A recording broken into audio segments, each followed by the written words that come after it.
What's up, guys? It's Coach Grant with First Down Training. Today we're going to be breaking down one of the biggest mistakes that taller wide receivers will make at the top of the route, okay? So I hope this video helps you guys out. Hope it gives you some value. But also, fellas, if you're a wide receiver and you need to get stronger, you need to get faster this year, you want to be more explosive, you want to have more power in your movements that you do on the field, check out that very first link in the description below for our 12-week-long wide receiver gym workout schedule. So what you'll get access to is 90 days of wide receiver gym workouts, all broken down with sets, repetitions, and picture examples of each exercise that will walk you through it. So check out that very first link below if you want to know what wide receivers need to do in the gym on a daily basis for a 12-week long schedule. Very first link, like I said, let's get started with this video. So now we're looking at this route from Drake London. So main thing with London here when he runs this route is he starts to turn his hips and turn his shoulders before he actually snaps down into this route, which is a huge indicator to this DB, which is the biggest thing that taller wide receivers or guys who aren't as confident at the top of the route like to do, right? So as a bigger guy, taller guy, London's tall dude, probably 6'4", I think 6'3", 6'4", I'm not 100% sure.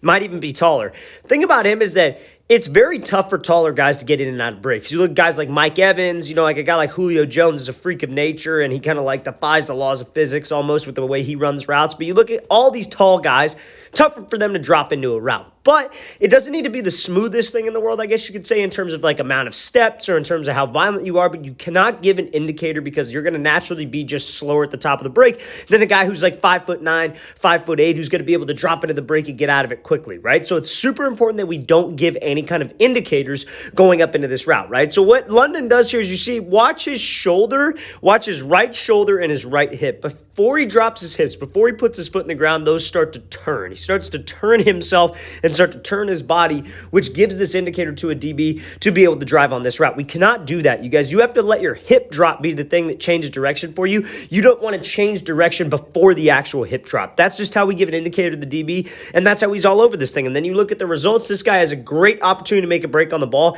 He has great reaction time simply because we did not sell this thing for long enough. We didn't sell this thing long enough to get that DB off of there. So we need to make sure, fellas, that all the way up until the break point, your shoulders, your hips, your eyes, your stride, everything about your movements are selling fade to get that DB to backpedal off of there. And then at the last second, we drive off of it. That DB should have no time to react on us. He should be reacting off of my hip drop, not because my body language is starting to turn before the break. So make sure you guys, we stay committed to it. A good thing that you guys can do when you're practicing to help you think about this and to help you build on this habit, try to keep your eyes directly forward until you drop into a break, right? When you guys get to college, all your routes are going to be off of steps, right? So you're going to be running a stop route like this, and it'll be off of like your fourth outside step or your fourth inside step. And the thing is, you want to try when you guys are training at practice, keep your eyes straight forward until you hear that fourth inside, and you will naturally kind of start to correct that habit. You don't want to turn your eyes before you make the break. You don't want to turn your eyes too quick to get back to that quarterback and find the ball. Keep your eyes straightforward until you hit that fourth inside, fourth outside step, whatever break you're working,